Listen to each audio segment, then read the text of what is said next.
ఈరోజు మనం దేవునికి శత్రువు, దేవుని రూపంలో చేయబడినటువంటి మానవులకు శత్రువైనటువంటి సాతాను, అపవాది, ఇతని గూర్చి, ఇతని యొక్క గుణలక్షణాలను గూర్చి కొన్ని సంగతులను మీతో పంచుకోవాలని ఇష్టపడుతున్నాను. అపోస్తులుడైన పౌలు కొరింథీయులకు రాసిన 2వ పత్రిక 2వ అధ్యాయం 11వ వచనంలో సాతాను తంత్రములను మనము ఎరుగని వారము కాము అంటాడు. అంటే సాతాను తంత్రములను అపోస్తులుడైన పౌలు, అదేవిధంగా ఆ పత్రిక ఎవరికైతే రాశాడో ఆ కొరింథీ పట్టణంలో ఉన్నటువంటి సంఘములో ఉన్నటువంటి విశ్వాసులందరూ కూడా ఎరిగిన వారు. అలాగైతే ఈనాడు ప్రభు రాకడ దినాల్లో ఉన్నటువంటి విశ్వాసులమైనటువంటి మనం కూడా అపవాది లేకపోతే సాతాను యొక్క తంత్రాలను ఎరిగిన వారముగా ఉండాలి. మరి ఆ విధంగా మనం ఎరిగిన వారంగా ఉండాలి అంటే ఆ సాతాను యొక్క గుణలక్షణాలు బైబిల్ గ్రంథంలో వ్రాయబడి ఉంటుండగా ఆ గుణలక్షణాలను కనుక మనం తెలుసుకున్నట్లయితే అలాంటి గుణలక్షణాలు మనలో పొరపాటున ఒకవేళ ఉన్నాయేమో పరీక్ష చేసుకొని వాటిని విసర్జించవలసిన అవసరం ఉంది. రెండవదిగా ఆ సాతాను యొక్క తంత్రములు మనం ఎరిగి గనక ఉంటే ఆ తంత్రాల్లో మనం పడిపోకుండా మనల్ని మనం జాగ్రత్తగా కాపాడుకునేటువంటి అవకాశం కూడా ఉంటుంది. కాబట్టి ఈరోజు నేను మీ ముందుకి సాతాను యొక్క 25 గుణలక్షణాలను మీ ముందు పెడతాను. ఒక్కొక్కటిగా మీరు గమనించండి. ఒకవేళ పొరపాటున ఈ 25 గుణలక్షణాల్లో ఒక్కటైనా మీలో ఉంటే, ఒకవేళ ఉంటే, ఒకటి లేకపోతే అంతకంటే ఎక్కువ మీలో గనక ఉంది అని మీకు తెలిసినట్లయితే, మీరు గ్రహించినట్లయితే వెంటనే మీరు ఆ సాతాను యొక్క లక్షణాలను విసర్జించటానికి ప్రార్థన చేయండి, వాటిని విడిచిపెట్టండి. యేసు ప్రభువు నమ్ముకొని రక్షణ పొందిన మనం దేవుని సంబంధులం, వెలుగు సంబంధులం. సాతాను పాపంతో పోల్చబడినటువంటి ఆ అంధకార సంబంధమైనటువంటి అధికారి కాబట్టి అలాంటి అంధకార సంబంధమైనటువంటి గుణలక్షణాలు విశ్వాసులమైన మనలో గనక ఉంటే వాటిని వెంటనే మనం విసర్జించడానికి అవకాశం ఉంటుందని చెప్పి నేను సాతాను యొక్క ఈ 25 గుణలక్షణాలను మీకు తెలియచేయడానికి నేను ఇష్టపడుతున్నాను. ఇవన్నీ కూడా బైబిల్ గ్రంథంలో తేటగా భక్తులు రాశారు మన కొరకు. కానీ అనేకసార్లు మనం వీటిని గమనించినా పట్టించుకోం. కొన్నిసార్లు వాటిని నిర్లక్ష్యం చేస్తూ ఉంటాం. ఈరోజు దేవుడు నాలో ఉంచినటువంటి భారాన్ని బట్టి ఈ సాతాను లేక అపవాది యొక్క 25 గుణలక్షణాలను ఒక్కొక్కటిగా మీకు తెలియజేస్తాను. ఒక్కొక్క లక్షణాన్ని మీరు పరీక్షించుకోండి. ఒకవేళ మీలో అలాంటి లక్షణాలు ఉన్నాయేమో, లేకపోతే దేవుని స్తోత్రం, ఉంటేనేమో వాటిని విసర్జించవలసిన బాధ్యత మీ మీదే ఉంటుంది సుమా.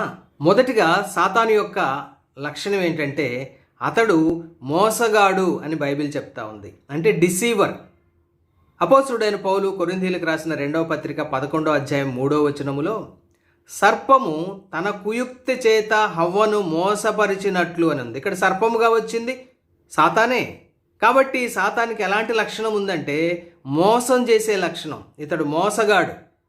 ప్రకటన గ్రంథం 20వ అధ్యాయం 3వ వచనములో ప్రభు అయిన యేసుక్రీస్తు వారి 1000 ఏళ్ల పరిపాలన ప్రారంభానికి ముందు ఈ అపవాదిని పాతాళములోని అగాధములో 1000 సంవత్సరాల పాటు బంధించటం కొరకు ఆ అగాధములో వేసి అగాధానికి మూత వేస్తారు.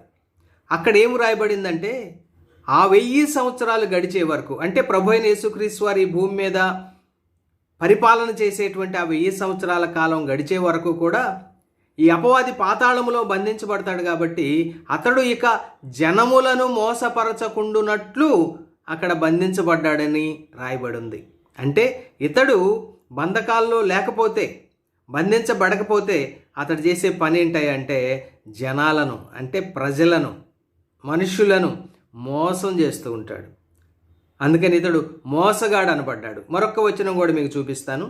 ఇదే ప్రకటన గ్రంథం 20వ అధ్యాయం 7-8 వచనాల్లో భూమి మీద యేసు ప్రభువారి యొక్క 1000 ఏళ్ల పరిపాలన ముగిసిన తర్వాత మరొక్కసారి ఈ సాతాను లేక అపవాది ఆ పాతాళము నుండి, ఆ అగాధము నుండి విడిపించబడతాడు. విడిపించబడిన వెంటనే ఇతడు ఏం చేస్తాడో చూడండి. ప్రకటన గ్రంథం 20వ అధ్యాయం 7-8 వచనాలు. 1000 సంవత్సరములు గడిచిన తరువాత సాతాను తానున్న చెరలో నుండి విడిపింపబడును. భూమి నలుదిశల యందుండు జనములను, చూడండి, అప్పటికి 1000 ఏళ్ల పరిపాలనలో ఈ భూమి 4 దిక్కుల్లో ఉండేటువంటి ప్రజలు, వారిని, అదేవిధంగా లెక్కకు సముద్రపు ఇసుక వలె ఉన్న గోగు మాగోగు అనువారిని మోసపరచి వారిని యుద్ధమునకు పోగు చేయుటకై వాడు బయలుదేరును. చూడండి, అతడు బంధకాల్లో లేకపోతే ఈ అపవాది చేసే పని ఏంటయ్యా ప్రతిరోజు అంటే జనాలని మోసం చేస్తూ ఉంటాడు. ఒకప్పుడు మనం కూడా అతని మోసంలో పడిపోయిన వారమే. కానీ దేవుని యొక్క మహాకృపచేత ప్రభు అయినటువంటి యేసుక్రీస్తు వారిలో ఉన్న విమోచనాన్ని బట్టి మనం యేసు ప్రభువుని నమ్ముకున్న దినాన రక్షించబడ్డాం. సాతాను చెరలో నుండి మనం విడిపించబడ్డాం. ఇందుకై దేవుణ్ణి స్తుతిస్తూ ఉన్నాం. అపోస్తుడైన పౌలు కొరింథీయులకు రాసినటువంటి 2వ పత్రిక 2వ అధ్యాయం 11వ వచనంలో కూడా కొరింథీ విశ్వాసులతో మాట్లాడుతూ పౌలు గారు ఏమన్నాడంటే, నేనేమైనను క్షమించి ఉంటే సాతాను మనలను మోసపరచకుండునట్లు మీ నిమిత్తము క్రీస్తు సముఖమునందు క్షమించి ఉన్నాను. ఇక్కడ చూడండి, సాతాను మనలను మోసపరచకుండునట్లు. మనలను అంటే ఇక్కడ పౌలు గారు కొరింథీ విశ్వాసులతో పాటు తనను కూడా కలుపుకొని చెప్తున్నాడు. మనలను సాతాను మోసపరచుకున్నట్లు అంటే ఇక్కడ అర్థం ఏంటి? ఒక హెచ్చరిక ఏంటంటే సాతాను అవిశ్వాసుల్ని మాత్రమే మోసం చేస్తాడని కాదండి. సాతాను ఎక్కువగా విశ్వాసులను మోసం చేయడానికి ప్రయత్నం చేస్తూ ఉంటాడు. ఎందుకంటే విశ్వాసులను మోసం చేసి విశ్వాసం నుండి తప్పించడానికి. ఇది ఆ యొక్క అపవాది యొక్క లక్ష్యం, వాడి గోల్. ఆ విధంగా ఒకప్పుడు లూసిఫర్గా ఉన్నప్పుడు పరలోకంలో కోట్ల కొలది దేవదూతలని తన అబద్ధాల ద్వారా మోసం చేసి తాను తనతో పాటు ఆ దేవదూతలందరూ కూడా దేవుని మీద తిరుగుబాటు చేసేటట్లుగా వారిని ప్రేరేపించి తాను పరలోకం నుండి పడద్రోయబడ్డాడు. తనతో పాటు ఆ తిరుగుబాటు చేసిన దేవదూతలు కూడా పరలోకం నుండి పడద్రోయబట్టడానికి కారకుడయ్యాడు. వాళ్ళందరూ కూడా ఆ పడిపోయిన ఫాలెన్ ఏంజల్స్ అందరూ కూడా ఈ లూసిఫర్ చేతిలో మోసపోయారండి. కాబట్టి ఇతని యొక్క మొట్టమొదటి గుణలక్షణం ఏంటంటే మోసం చేయటం. కాబట్టి ఇతడు మోసగాడు. ఇక రెండవదిగా వేషగాడు. చూడండి, వేషాలేస్తూ ఉంటాడు. కొరింథీ 2వ పత్రిక 11వ అధ్యాయం 14వ వచనంలో మనం చూద్దాం. సాతాను తానే వెలుగుదూత వేషము ధరించుకొనుచున్నాడు. చూడండి స్నేహితులారా, ఇక్కడ సాతాను తానే, తన మట్టుకు తానే స్వయంగా వెలుగుదూత వేషం ధరించుకుంటున్నాడట. నిజానికి ఇతడు ఎవరు?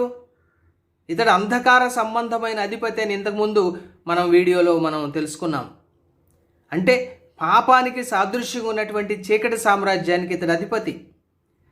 పడిపోయినటువంటి ఆ ఫాలెన్ ఏంజల్స్, దురాత్మలు దయ్యాలుగా మారగా, చీకటి శక్తులుగా మారగా వారందరికీ ఇతడు అధిపతిగా ఉన్నాడు. చీకటి సామ్రాజ్యపు అధిపతి ఇతడు. కానీ ఎలాంటి వేషం వేసుకుంటున్నాడు? వెలుగుదూత వేషం వేసుకుంటున్నాడు. వెలుగు అది దేవుని సంబంధమైనది. మన ప్రభువు నిజమైన వెలుగు, లోకానికి ప్రభు అయిన యేసుక్రీస్తు వారి జీవపు వెలుగు.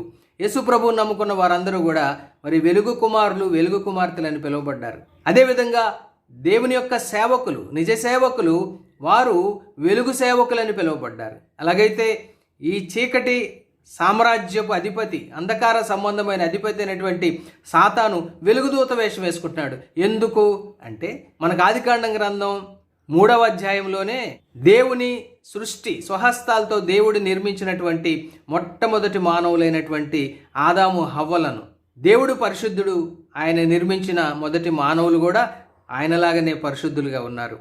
అలాంటి పరిశుద్ధులైనటువంటి దేవుని రూపంలో చేయబడినటువంటి ఆ మొట్టమొదటి మానవులను కూడా ఈ సాతాను తన యొక్క వేషధారణ ద్వారా మోసం చేశాడు.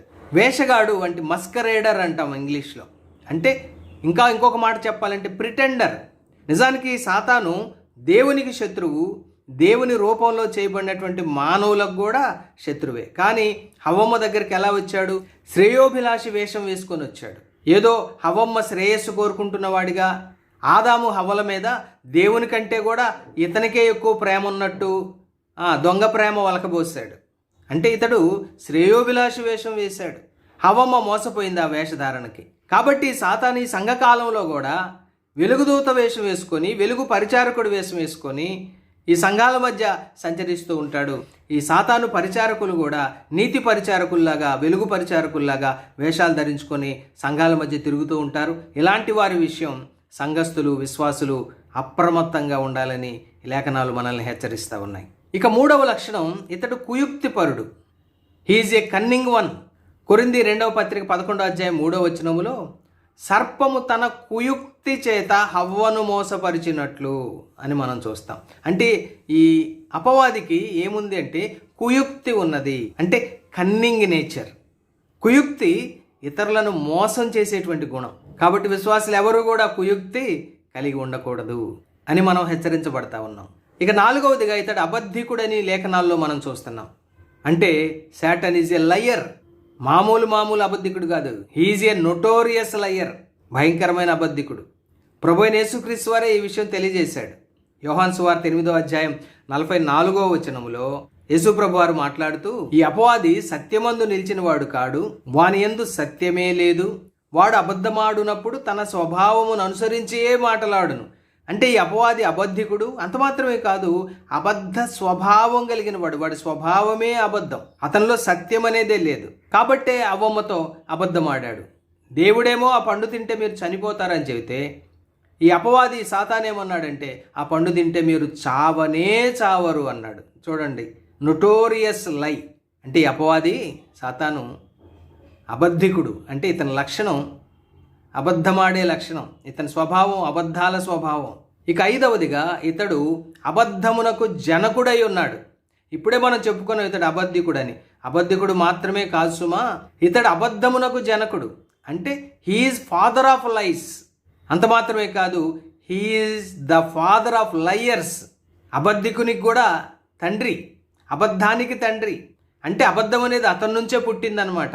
ఇది కూడా మనం యేసు ప్రభు వారు అపవాది గురించి చెప్పిన మాటల్లో యోహాను సువార్త 8వ అధ్యాయం 44వ వచనంలో ఈ విధంగా ప్రభు అయిన యేసుక్రీస్తు వారే సాతాను గురించి మాట్లాడుతున్నాడు. అలాగైతే మనము అబద్ధికులుగా ఉండకూడదు.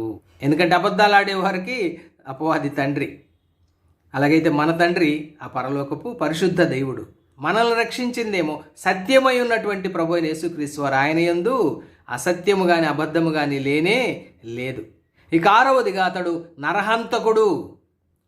ఈ మాట కూడా స్వయంగా యేసు ప్రభు వారే చెప్పారు. యోహాను సువార్త 8వ అధ్యాయం 44వ వచనం, ఆది నుండి వాడు నరహంతకుడై ఉండి సత్యమందు నిలిచిన వాడు కాడు అన్నాడు. చూడండి, ఆది నుండి కూడా ఈ సాతాను లేదా అపవాది నరహంతకుడుగా ఉన్నాడు అని ప్రభు అయిన యేసుక్రీస్తు వారే సమస్తం ఎరిగిన ప్రభువే చెప్తా ఉన్నాడు. మనం ఆదికాండం గ్రంథంలోనే మొట్టమొదటి కుటుంబం ఆదాము హవ్వల కుటుంబంలో మొట్టమొదటిగా పుట్టినటువంటి కయ్యీనే ఈ అపవాది యొక్క ప్రేరేపణను బట్టి తన సొంత తమ్ముడినే హేబేలును హత్య చేసిన వాడుగా ఉన్నాడు. ఈ హత్యకు కారణం ఎవరు అంటే మనం ఒక మాట చూద్దాం లేఖనాల్లో నుండే. యోహాను రాసిన మొదటి పత్రిక 3వ అధ్యాయం 12వ వచనం, మనము కయ్యీను వంటి వారమై ఉండరాదు, వాడు దుష్టుని సంబంధి అయి తన సహోదరుని చంపెను. చూడండి, దుష్టుని సంబంధి అంటే ఈ సాతాను సంబంధి. నిజానికి కయ్యీను ఆదాము హవ్వల కుమారుడు. కానీ ఇతడు తన యొక్క పాప క్రియలను బట్టి సాతాను ప్రేరేపణకు లొంగిపోయిన కారణాన్ని బట్టి ఎవరి సంబంధిగా ఎంచబడ్డాడు? దుష్టుడైనటువంటి సాతాను సంబంధిగా ఎంచబడ్డాడు. ఈ సాతాను ఎలాంటి వాడు అంటే నరహంతకుడు. కాబట్టి ఇతడు ఆది నుండి కూడా నరహంతకుడు. అతడు ఇప్పటికీ కూడా తన యొక్క హంతక బుద్ధితో అనేక మందిని ఈ విధంగా హత్యలు చేపిస్తూనే ఉన్నాడు. ఇక 7వదిగా ఈ అపవాది లేక సాతాను తంత్రగొట్టుగా ఉన్నట్టు మనం చూస్తున్నాం. అంటే తంత్రాలు కల్పించడం ఇతని యొక్క గుణలక్షణం అని మనం చూస్తున్నాం. అంటే స్కీమర్, బ్యాడ్ స్కీమర్. ఇందాక మనం గమనించాం కొరింథీ 2వ పత్రిక 2వ అధ్యాయం 11వ వచనంలో, అపవాది తంత్రములను మనము ఎరుగని వారము కాము అంటాడు. అంతేకాకుండా అపోస్తుడైన పౌలు ఎఫెసీయులకు రాసిన పత్రిక 6వ అధ్యాయం 11వ వచనంలో కూడా ఈ విధంగా అపవాది తంత్రాల గురించి మాట్లాడుతూ ఉన్నాడు.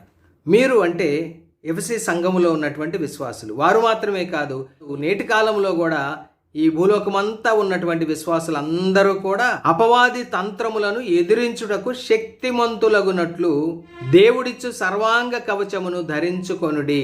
చూడండి, అపవాది తంత్రములు కలిగిన వాడు. కాబట్టి అలాంటి అపవాది యొక్క తంత్రాలను మనం ఎదిరించటానికి శక్తి గలవారం కావాలంటే దేవుడిచ్చే సర్వాంగ కవచాన్ని ప్రతి విశ్వాసి కూడా ధరించుకోవాలని మనం ఇక్కడ హెచ్చరించబడతా ఉన్నాం. ఇక 8వదిగా ఇతడు అపవాది అని మనం చూస్తున్నాం. అంటే అపవాదులు వేసేవాడు. అపవాదికి మరొక అర్థం శాటన్. అపవాది అంటే యాడ్వర్సరీ, అంటే నేరాలు మోపేవాడు, మనకి వ్యతిరేకంగా ఫిర్యాదులు చేసేవాడు. ఇలాంటి లక్షణం విశ్వాసుల్లో ఉండకూడదు. అపవాదులు వేసే లక్షణం, తోటి సోదరుల మీద ఫిర్యాదులు చేసే లక్షణం. ప్రకటన గ్రంథం 12:10 చూస్తే అక్కడ ఏమని రాయబడి ఉందంటే, రాత్రింబగళ్ళు మన దేవుని ఎదుట మన సహోదరుల మీద నేరము మోపువాడైన అపవాది. ఫుట్నోట్లో సాతాను అని ఉంది. అంటే ఈ సాతాను లేక అపవాది చేసే పని ఏంటంటే దివారాత్రాలు మన దేవుని ఎదుట మన సహోదరుల మీద మన సహోదరీల మీద, అంటే యేసుప్రభువు నమ్ముకొని రక్షణ పొందిన విశ్వాసుల మీద నేరాలు మోపుతూ ఉంటాడు. మనం ఎలా ఉండాలంటే ఇతడు మన మీద నేరం మోపటానికి ఎటువంటి ఆస్కారం ఇవ్వనటువంటి జీవితాన్ని మనం జీవించాలి. పాత నిబంధనలో కూడా యోబు గ్రంథం 1:2 గొప్ప భక్తుడైనటువంటి దేవుని చేతనే సాక్ష్యం పొందినటువంటి యోబు మీద కూడా నేరాలు మోపాడు. అంతేకాకుండా జకర్యా గ్రంథం 3:1-2 అప్పటి కాలపు ప్రధాన యాజకుడైనటువంటి యెహోషువ మీద కూడా దేవుని ఎదుట నేరాలు మోపాడు. కాబట్టి ఇతడు అపవాది అని పిలువబడుతున్నాడు, నేరాలు మోపేవాడు. ఇలాంటి లక్షణాలు విశ్వాసుల్లో ఉండకూడదు. ఇక 9వ లక్షణం, ఇతడు కోపిష్టి. ఇంగ్లీష్లో ఫ్యూరియస్ వన్ అంటాం, అంటే యాంగ్రీ వన్. ప్రకటన గ్రంథం 12:12 అపవాది తనకు సమయము కొంచెమే అని తెలుసుకొని బహుక్రోధము గలవాడై మీ యొద్దకు దిగి వచ్చి ఉన్నాడు. బహుక్రోధము కలిగిన వాడు ఈ అపవాది. అలాగైతే విశ్వాసుల్లో కోపం ఉండొచ్చా? ఎఫ్సి పత్రిక 4:20 పౌలు గారు ఏమన్నాడంటే, కోపపడుడి కానీ పాపము చేయకుడి, సూర్యుడు అస్తమించు వరకు మీ కోపము నిలిచి ఉండకూడదు. ఎందుకంటే మానవుల్లో ఒక స్వభావ సిద్ధమైన సహజమైనటువంటి లక్షణం కోపం అనేది. అయితే ఆ కోపం అనేది మనం పాపం చేయడానికి కారణం కాకూడదు. ఒకవేళ ఎవరి మీదైనా కోపం వచ్చినా కూడా ఆ రోజు సూర్యుడు అస్తమించే వరకు ఆ కోపాన్ని నిలిచి ఉండనీయకూడదు అని పౌలు గారు హెచ్చరిస్తున్నాడు. అలాగైతే ప్రియ స్నేహితులారా, ఎవరి మీదైనా మనకు కోపం వచ్చినప్పుడు ఆ కోపాన్ని రెండో రోజుకి క్యారీ ఫార్వర్డ్ చేసుకోవద్దు. ఆ రోజు సూర్యుడు అస్తమించే లోపే వారిని క్షమిద్దాం, ఆ కోపాన్ని విడిచిపెడదాం. ఇక 10వదిగా అపవాది లేదా సాతాను నమ్మక ద్రోహి అని లేఖనాలు మనకు వెల్లడి చేస్తూ ఉన్నాయి. Unfaithful one.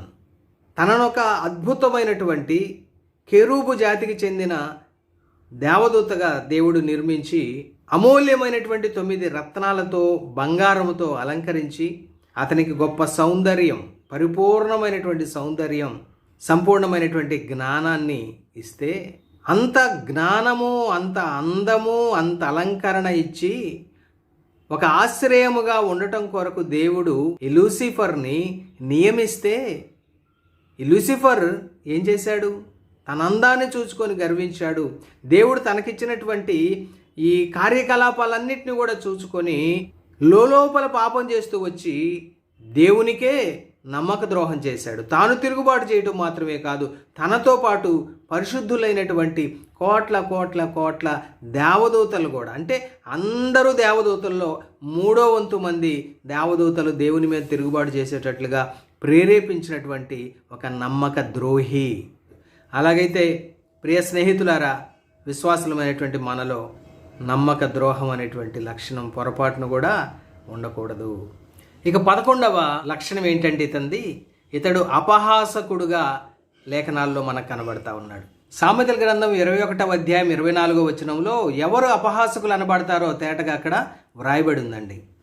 అహంకారి అయిన గర్విష్ఠునికి అపహాసకుడని పేరు, అట్టివాడు అమిత గర్వంతో ప్రవర్తించును. అపహాసకుడంటే మాకర్. ఇతడు దేవుని పట్ల ప్రవర్తించినటువంటి తీరు దేవునినే అపహాస్యం చేసినట్లుగా ఉన్నట్టు మనం గమనిస్తూ ఉన్నాం. ఎందుకంటే ఇతడు అహంకారిగా కనబడుతున్నాడు. దేవుడు తనకిచ్చినటువంటి ఆధిక్యతలను బట్టి అహంభావం పెంచుకున్నాడు, అహంకారిగా మారాడు. ఇక 12వదిగా ఈ అపవాది గర్విష్ఠుడుగా కనబడతా ఉన్నాడు. అంటే ఇతడు ప్రౌడిష్ ఫెలో. యెహెజ్కేలు గ్రంథం 28వ అధ్యాయం 17వ వచనములో, నీ సౌందర్యము చూచుకొని నీవు గర్వించిన వాడవై నీ తేజస్సు చూచుకొని నీ జ్ఞానము చెరుపుకొంటివి. చూడండి, ఇక్కడ తన యొక్క సౌందర్యాన్ని చూచుకొని గర్వించిన లూసిఫర్ మనకి ఇక్కడ కనబడతా ఉన్నాడు. అతడే పడిపోయిన తర్వాత సాతాను లేక అపవాది అని పిలువబడ్డాడు.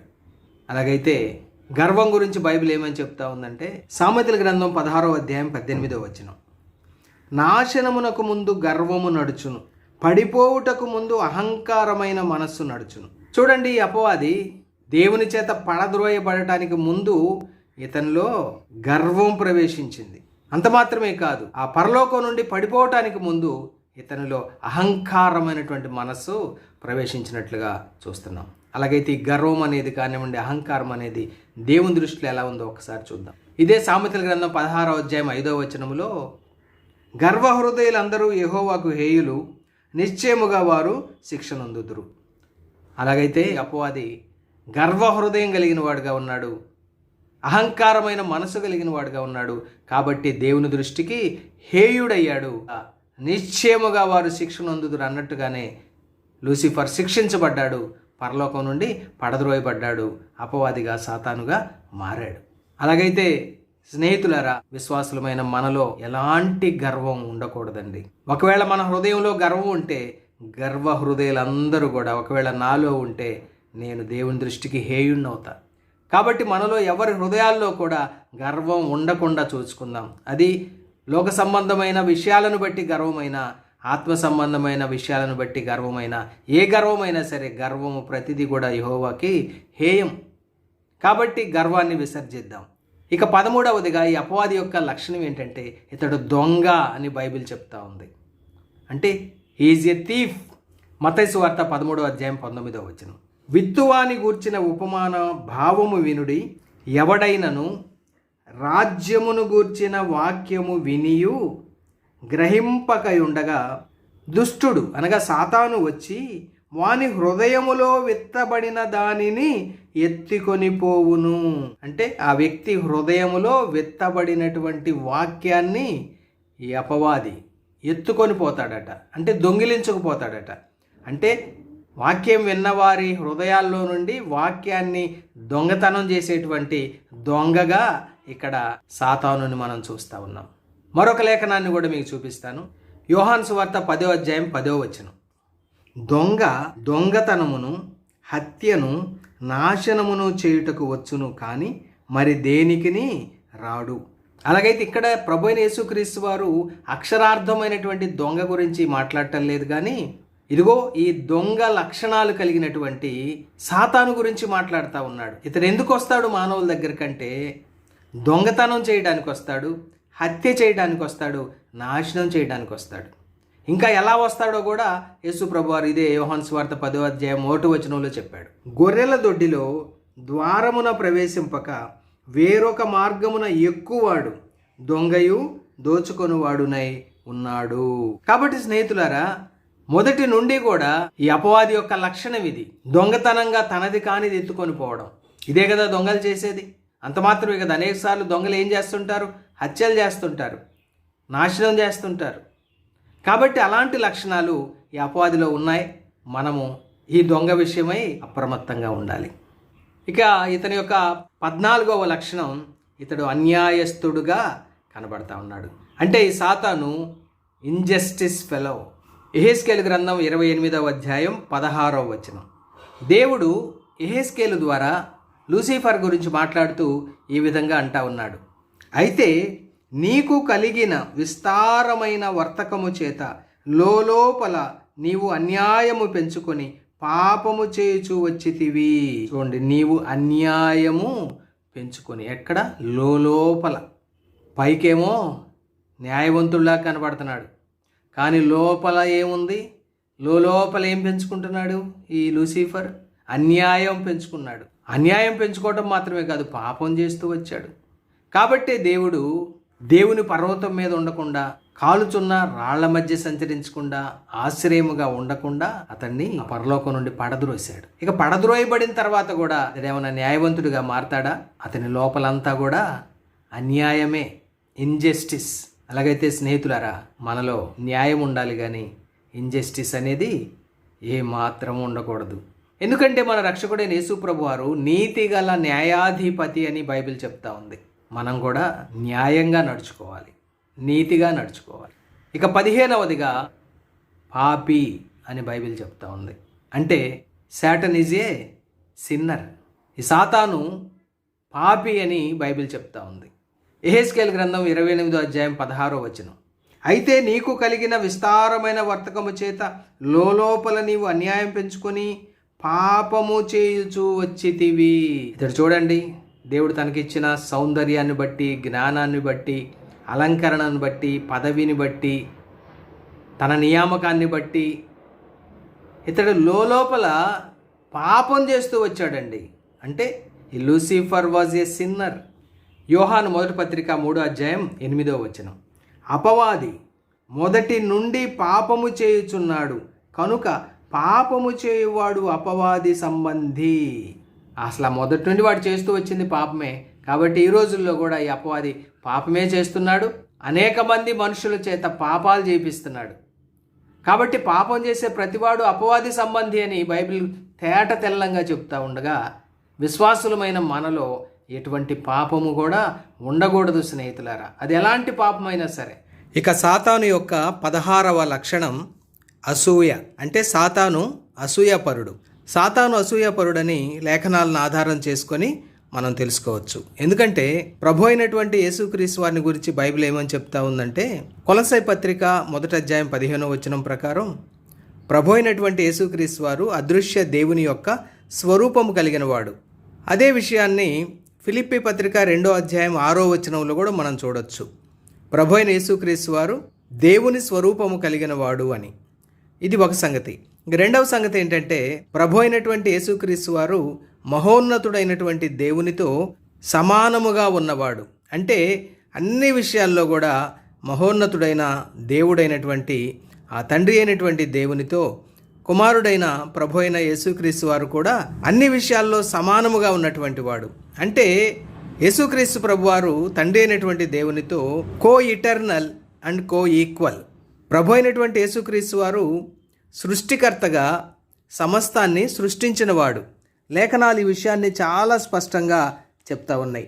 మనం రోమాపత్రిక 11వ అధ్యాయం 36వ వచనం చూస్తే, ప్రభు అయినటువంటి యేసుక్రీస్తు వారి మూలమునను ఆయన ద్వారాను ఆయన నిమిత్తమును సమస్తమును కలిగి ఉన్నవి. అలాగైతే సమస్తాన్ని కలిగించిన వాడు ప్రభు అయిన యేసుక్రీస్తు వారే. అలాగైతే లూసిఫర్ అనబడినటువంటి ఈ కెరూబు జాతికి చెందినటువంటి దేవదూత కూడా ప్రభు అయినటువంటి యేసుక్రీస్తు వారి ద్వారానే నిర్మించబడ్డాడు. ఆ విధంగా నిర్మించబడినటువంటి ఈ అభిషేకింపబడిన కెరూబుగా ఉన్నటువంటి లూసిఫర్ తన అందాన్ని చూసుకొని, తన యొక్క తేజస్సును చూసుకొని అతడు గర్వించి తన జ్ఞానాన్ని చెరుపుకున్నాడు. అంతేకాకుండా మహోన్నతుడైన దేవునితో సమానముగా ఉండేటువంటి స్థితిని కోరుకున్నాడు. నిజానికి మహోన్నతుడైనటువంటి దేవునితో సమానముగా ఉన్నదెవరు? కుమారుడైన క్రీస్తు ప్రభువారు. దేవదూతలందరూ కూడా, వారు కెరూబులైనా శరాపులైనా కూడా, అందరూ కూడా, దేవదూతలందరూ కూడా దేవుని యొక్క సేవకులైనటువంటి ఆత్మలని బైబిల్ చెప్తూ ఉండగా, ఈ సేవకుడైనటువంటి లూసిఫర్ సేవక స్థానాన్ని మించి దేవునితో సమానముగా ఉన్నటువంటి స్థానాన్ని కోరుకున్నాడు. ఈ విషయాన్ని మనం యెషయా గ్రంథం 14వ అధ్యాయంలో 13-14 వచనాల్లో మనం చూస్తాం. ఈ దేవుని సేవకుడైనటువంటి లూసిఫర్ అనబడినటువంటి ఈ అభిషేకింపబడిన కెరూబు జాతికి చెందిన దేవదూత ఇతను ఏమనుకుంటున్నాడంటే, మహోన్నతునితో నన్ను సమానునిగా చేసికొందును అని మనసులో అనుకున్నాడు. చూడండి, మహోన్నతుడైన దేవునితో తన్ను సమానునిగా చేసుకుంటాను అని అనుకున్నాడండి. నిజానికి ఇప్పుడు నేను చెప్పినట్లుగా మహోన్నతుడైన దేవునితో సమానుడెవరు? ఆయన కుమారుడైన క్రీస్తు ప్రభువు మాత్రమే. దేవునితో సమానుడుగా ఉండేటువంటి స్థానాన్ని ఈ సేవకుడైన లూసిఫర్ కోరుకున్నాడు. అది ఎంత ఘోరమైనటువంటి అపరాధం. కాబట్టే దేవుడు అతన్ని పరలోకం నుండి పడద్రోశాడు. అయితే దేవునితో సమానముగా ఉన్నటువంటి ఆ స్థానాన్ని కోరుకున్నటువంటి లూసిఫర్ ఆ స్థానం తనకు దక్కకపోయేసరికి ఆ స్థానములో ఉన్నటువంటి ప్రభు అయినటువంటి యేసుక్రీస్తు వారి మీద అసూయను పెంచుకున్నాడు. ఇది ఎలా చెప్పగలుగుతున్నాం మనం అంటే, లేఖనాల్లో మనం గమనించినప్పుడు దేవునితో సమానుడైన ఆయన కుమారుడైన యేసుక్రీస్తు ప్రభువారు సర్వమానవాళి రక్షణ కొరకు ఒక మానవునిగా ఈ లోకానికి వచ్చినప్పుడు ఆయన కన్య గర్భాన ఒక శిశువుగా జన్మించాడు. ఆయన శిశువుగా ఉన్నప్పుడే ఈ లూసిఫర్ శిశువు అయినటువంటి యేసు ప్రభువారిని హేరోదు ద్వారా చంపటానికి ప్రయత్నించాడు. కాబట్టి దేవుని కుమారుడైన యేసుక్రీస్తు ప్రభువారి మీద అసూయపడినటువంటి అసూయాపరుడైనటువంటి సాతాను మరి దేవుని కుమారులుగా కుమార్తెలుగా చేయబడినటువంటి విశ్వాసుల మీద కూడా ఎంతో అసూయ పడతాడనేది లేఖనాలను బట్టి మనకు అర్థమవుతున్న సంగతి స్నేహితులారా. అలాగైతే అసూయ అనేది సాతాను యొక్క లక్షణం. విశ్వాసులమైన మనలో అసూయ అనేది ఉండకూడదు. ఎందుకంటే గలతీ పత్రిక 5వ అధ్యాయం 19, 20, 21 వచనాల్లో శరీర కార్యాల గురించి వ్రాయబడింది. అనేకమైనటువంటి శరీర సంబంధమైనటువంటి అపవిత్ర లక్షణాల గురించి అక్కడ వ్రాస్తూ వాటిలో ఒకటి అసూయగా అక్కడ అపోస్తుడైన పౌలు గారు పేర్కొనడం జరిగింది. అలాగైతే విశ్వాసుల్లో ఈ శరీర కార్యాలు ఉండకూడదు. అందులో ఈ అసూయ అనేది ఏమాత్రము కూడా విశ్వాసుల్లో ఉండకూడదు. ఎందుకంటే అసూయ అనేది సాతాను యొక్క లక్షణం స్నేహితులారా. ఇక అపవాదిలో ఉన్నటువంటి 17వ లక్షణం ఏంటంటే, ఇతడు దురాశాపరుడుగా కనబడతా ఉన్నాడు. అంటే కొవెటస్ 1, దురాశాపరుడు. యోహాను సువార్త 8వ అధ్యాయం 44వ వచనంలో ప్రభు అయినటువంటి యేసుక్రీస్తు వారు తన చుట్టూ ఉన్నటువంటి శాస్త్రులు, పరిసయ్యులు, యూదామత పెద్దలతో మాట్లాడితే ఏమన్నాడంటే, మీరు మీ తండ్రియగు అపవాది సంబంధులు, అంటే సాతాను సంబంధులు, మీ తండ్రి దురాశలు నెరవేర్చగోరుచున్నారు. స్నేహితులారా చూడండి, యేసు ప్రభువారి భూమి మీద జీవించిన కాలంలో ఒకానొక సందర్భంలో తన యొద్దకు వచ్చినటువంటి శాస్త్రులు, పరిసయ్యులు, ఆ యూదామత పెద్దలను ఉద్దేశించి యేసు ప్రభువారు ఏం మాట్లాడాడంటే, మీరు మీ తండ్రి యొక్క అపవాది సంబంధులు. అంత మాత్రమే కాదు, మీరు మీ తండ్రి యొక్క అపవాది యొక్క దురాశల్ని నెరవేర్చడానికి ఇష్టపడుతున్నారు అన్నాడు. అంటే అపవాదులు ఏమున్నాయి? దురాశలు ఉన్నాయి.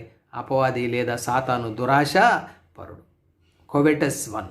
అలాగైతే విశ్వాసుల్లో ఆశలు ఉండొచ్చు కానీ దురాశలు ఉండకూడదు. ఆశకి దురాశకి తేడా ఏంటో చిన్న ఉదాహరణ మీకు చెప్తాను. ఇప్పుడు ఉదాహరణకు ఒక ఉద్యోగస్తుడు ఉన్నాడు అనుకుందాం.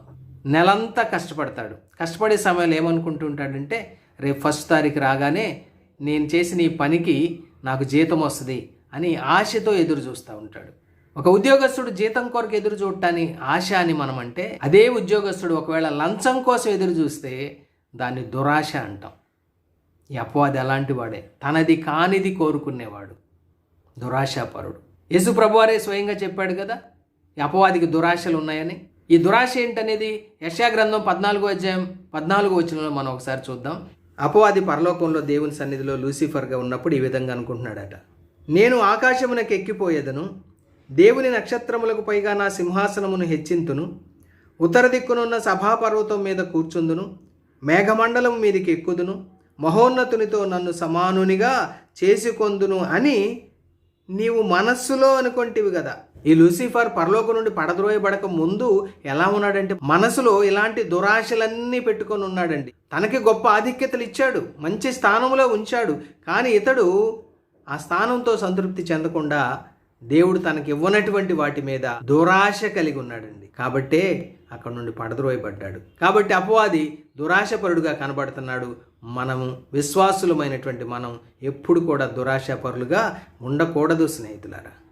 అపవాది యొక్క 18వ లక్షణం ఏంటంటే, ఇతడు తృప్తి లేనివాడు. అంటే అపవాది అన్సాటిస్ఫైడ్ వన్.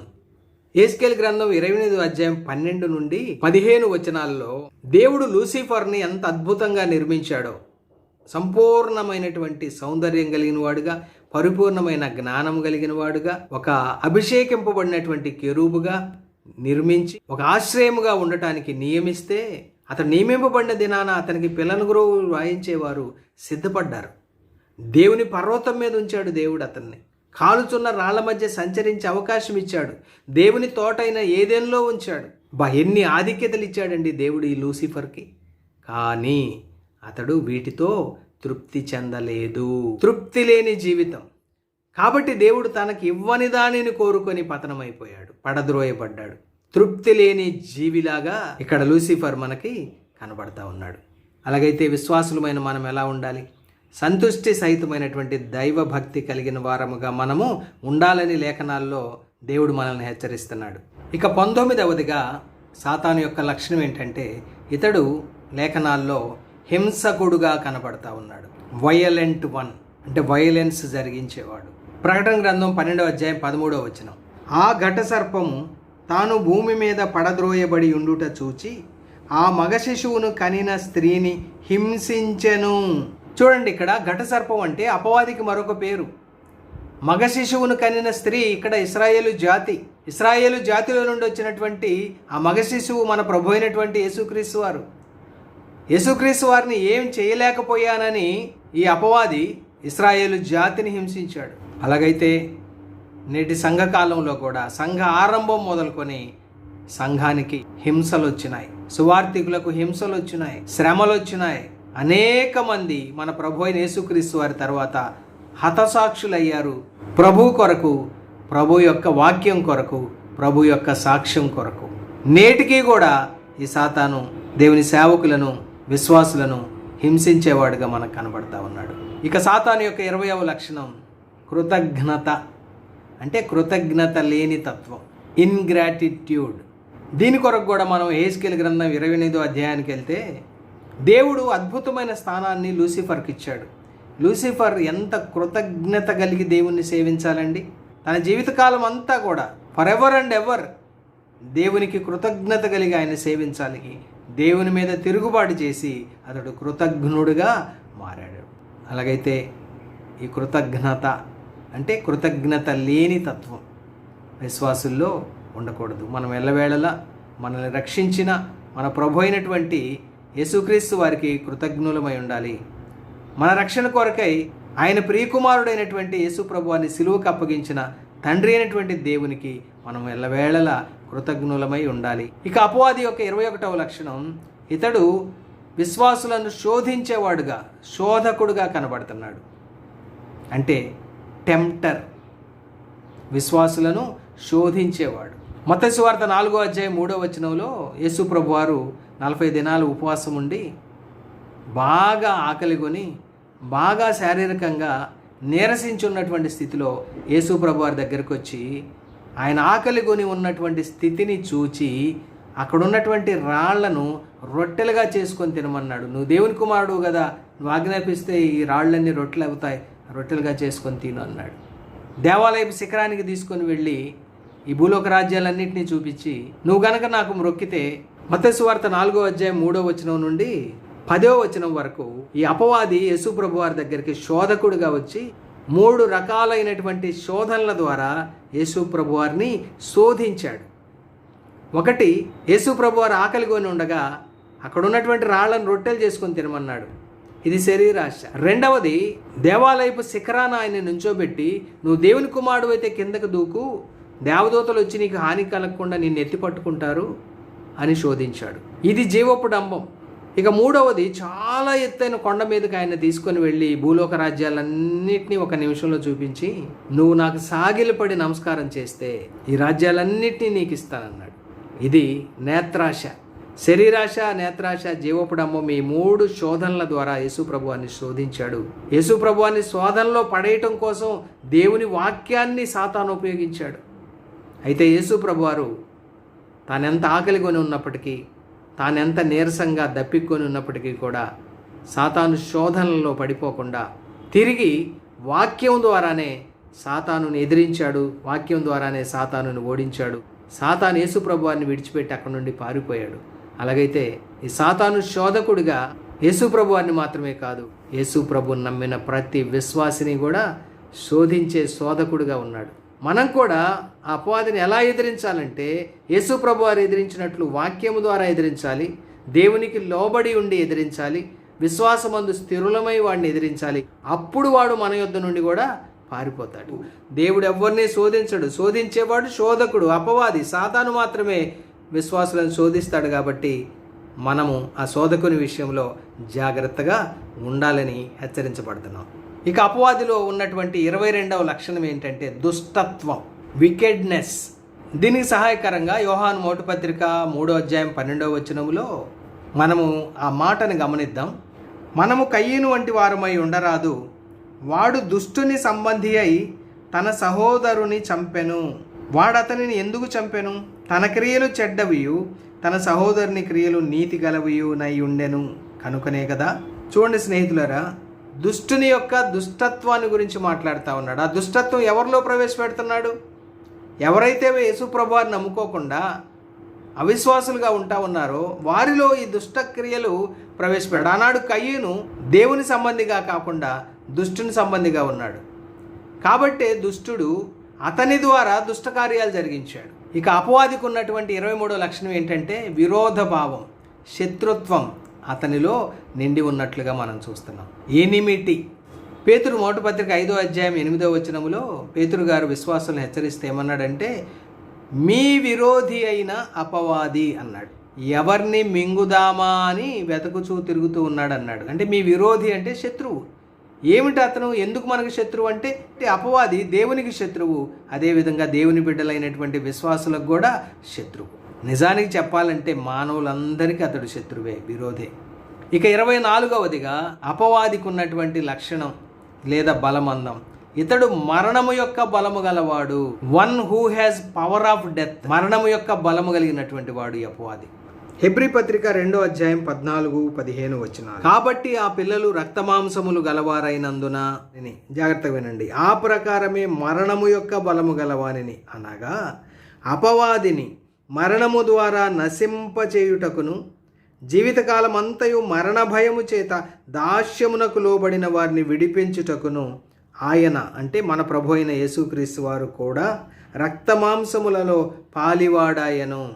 చూడండి, మరణము యొక్క బలము కలిగినటువంటి అపవాది ఎక్కడి నుండి వచ్చింది? ఈ మరణము యొక్క బలము ఈ అపవాదికి రోమాపత్రిక 6వ అధ్యాయం 23వ వచనములో పాపము వలన వచ్చు జీతము మరణం అని రాయబడింది. అలాగైతే పాపం చేసే ప్రతివాడు అపవాది సంబంధి. పాపానికి వచ్చే జీతం ఏంటి? మరణం. కాబట్టి అపవాది ఆ మరణము యొక్క బలము కలిగిన వాడుగా ఉన్నాడు. ప్రతి మానవుడిని కూడా పాపాన్ని బట్టి తన మరణ బలముతో బంధించి ఉంచుతా ఉన్నాడు. అంతేకాదు ప్రతి మానవుడు కూడా మరణ భయం చేత తన జీవితకాలం అంతా కూడా దాస్యానికి లోనవుతా ఉన్నాడు. కాబట్టే మన ప్రభు అయినటువంటి యేసుక్రీస్తు వారు ఇలాంటి దాస్యానికి లోబడినటువంటి ప్రతి మానవుడిని కూడా విడిపించడానికి, అంతేకాకుండా తన శిలువ మరణం ద్వారా మరణ బలము కలిగినటువంటి అపవాదిని నశింపచేయడానికి ప్రభు అయిన యేసుక్రీస్తు వారు కూడా రక్తమాంసాల్లో పాలువాడయ్యాడు. దేవుని కుమారుడు, దేవుడై ఉన్నటువంటి యేసుక్రీస్తు వారు, ఆత్మరూపైన యేసుక్రీస్తు వారు ఇదిగో రక్తమాంసములు కలిగినటువంటి శరీరధారిగా ఒక పరిశుద్ధమైన జన్మ ద్వారా ఈ లోకానికి వచ్చి 33.5 సంవత్సరాలు పరిశుద్ధ జీవితం జీవించి తన 33.5వ ఏట శిలువకు పాపమానవుల స్థానములో తన్ను తానే బలిగా అర్పణగా అర్పించుకొని తన పవిత్ర రక్తధారలు కడబొట్టు వరకు చిందించి శిలువలో చనిపోయి సమాధి చేయబడి తిరిగి పునరుద్ధానుడై లేచి సర్వమానవాళికి వరకు కూడా గొప్ప రక్షణ సిద్ధం చేయగా, ఎవరైతే ఆ రక్షకుడైన యేసులో విశ్వాసం ఉంచుతారో, ఆయన శిలువ మరణ పునరుద్ధానాల్లో, ఆయన పవిత్ర రక్తధారల్లో విశ్వాసం ఉంచుతారో వారు రక్షించబడతా ఉన్నారు. ఆ మరణ భయం చేత దాస్యమునకు లోనైనటువంటి స్థితిలో నుండి విడిపించబడతా ఉన్నారు. నిత్య జీవానికి పాత్రులుగా చేయబడుతున్నారు. కాబట్టి యేసుప్రభువుని నమ్ముకొని రక్షించబడిన వారి విషయంలో ఈ మరణ బలము ఓడిపోతూ ఉంది. మరణ బలము కలిగినటువంటి అపవాదిని యేసయ్య ఇంతకుముందే సిలువలో ఓడించాడు. ఇక సాతాను యొక్క 25వ లక్షణం తనను తాను హెచ్చించుకునే లక్షణం. ఈ సాటన్ ఎగ్జాల్ట్స్ హిమ్సెల్ఫ్. తనను తాను హెచ్చించుకునే లక్షణం. మనం ఈ విషయాన్ని యెషయా గ్రంథం 14వ అధ్యాయం 13-14 వచనాల్లో చూస్తాం.